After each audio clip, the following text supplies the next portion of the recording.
Hello, good evening friends. आज हम खुशनुमा कार्यस्थल की बात पर चर्चा करेंगे।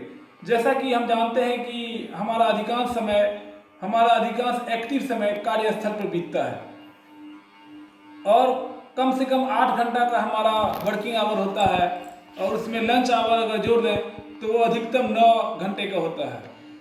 तो इतना ज़्यादा एक्टिव समय हमारा कार्यस्थल पर बीतता है, तो यदि हमारा कार्यस्थल खुशनुमा होगा तो कितना अच्छा होगा।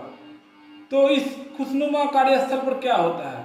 ये खुशनुमा कार्यस्थल पर स्वच्छ पीने की पानी की व्यवस्था रहती है, बैठने की अच्छी व्यवस्था रहती है, कैंटीन की अच्छी व्यवस्था रहती है, अल्पाहार स्नैक बार की व्यवस्था होती है, स्नैक फूड की व्यवस्था होती है, हल्के नाश्ते का व्यवस्था होता है, कॉफ़ी चाय वेंडिंग मशीन होती है तथा आउटडोर इंडोर गेम की व्यवस्था होती है। और इसमें कई सारे चीज़ को वैधानिक मान्यता भी दिया गया है, जैसे कि फैक्ट्री एक्ट के अंतर्गत भी वेलफेयर ऑफिसर, सेफ्टी ऑफिसर, शिशु पालन गृह, रेस्ट रूम, कैंटीन इत्यादि की व्यवस्था की गई है। और इसको वर्तमान में जो OSH कोड भारत सरकार द्वारा बनाया गया है, इसमें भी इनको रखा गया है। केवल थ्रेशोल्ड में थोड़ा बहुत चेंज किया गया है। तो ऐसा कार्यस्थल हो जिसमें लोगों का विश्वास परस्पर प्रबंधन पर हो, सहकर्मी परस्पर एक दूसरे को पसंद करते हों तथा अधीनस्थ आपका आदर करते हों। तो इसमें आपका सेइंग का भी व्यवस्था है कि आपको मैनेजमेंट सुनता है। इसके लिए इंडस्ट्रियल डिस्प्यूट एक्ट के अंतर्गत भी वर्क कमेटी की ग्रीवांस रिड्रेसल कमेटी की व्यवस्था की गई है। JCM का सिस्टम गवर्नमेंट में प्रोविजन किया गया है और भी यूनियन के साथ मैनेजमेंट का मीटिंग किया जाता है जिसमें यूनियन प्रतिनिधियों का फीडबैक लिया जाता है। तो ऐसे इससे ग्राउंड रियलिटी का पता चलता है और मजदूरों का, एम्प्लॉई को भी लगता है कि प्रबंधन जो कोई नीति बना रहा है उसमें उनका भी सेइंग है। तो ये एक खुशनुमा कार्यस्थल बनाने के लिए वर्कर पार्टिसिपेशन इन मैनेजमेंट भी अच्छी व्यवस्था है। और इसके बाद अगर हम कार्यस्थल पर कोई सांस्कृतिक कार्यक्रम करते हैं, कोई संवाद का कार्यक्रम करते हैं, कोई डिबेट कंपटीशन करते हैं, संगीत का कार्यक्रम रखते हैं, योगा का आयोजन कराते हैं, कार्यस्थल पर हम कविता पाठ कराते हैं, भिन्न भिन्न तरीक़ा से सांस्कृतिक प्रोत्साहन का कार्य करते हैं और उसमें एम्प्लॉई के परिवारजनों को भी इनवाइट करते हैं, तो ये बड़ा अच्छा सा माहौल बनता है।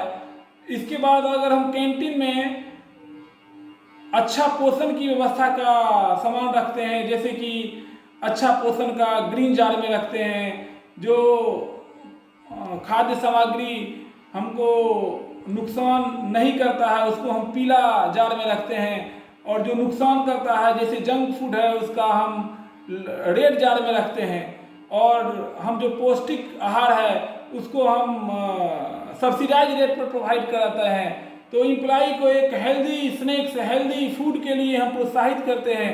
तो ये इस तरीका का खुशनुमा कार्यस्थल बनता है और हम कर्मचारियों को पर्याप्त छुट्टी की व्यवस्था करते हैं। जैसा कि हम जानते हैं कि स्टैंडिंग ऑर्डर के अंतर्गत या डिपार्टमेंटल मैनुअल के मुताबिक या गवर्नमेंट के सर्कुलर के मुताबिक पर्याप्त छुट्टी की व्यवस्था रहती है। तो नियोजक को पूरा कोशिश करना चाहिए कि एम्प्लॉई को जो छुट्टी मिलता है वो छुट्टी उनको मिले।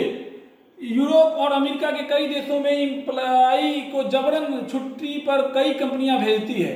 उनको छुट्टी के दौरान कोई कॉल नहीं किया जाता है, उनको कोई ईमेल नहीं भेजा जाता है। तो अभी सरकार भी LTC का प्रोविज़न किए हुए है एम्प्लॉई को परिवार के साथ घूमने के लिए। तो इस तरीका का छुट्टी देने का काम खुशनुमा कार्यस्थल बनाने में बहुत ही सहयोगी है। इसके बाद कार्यस्थल पर हम वर्कमैन ऑफ द मंथ या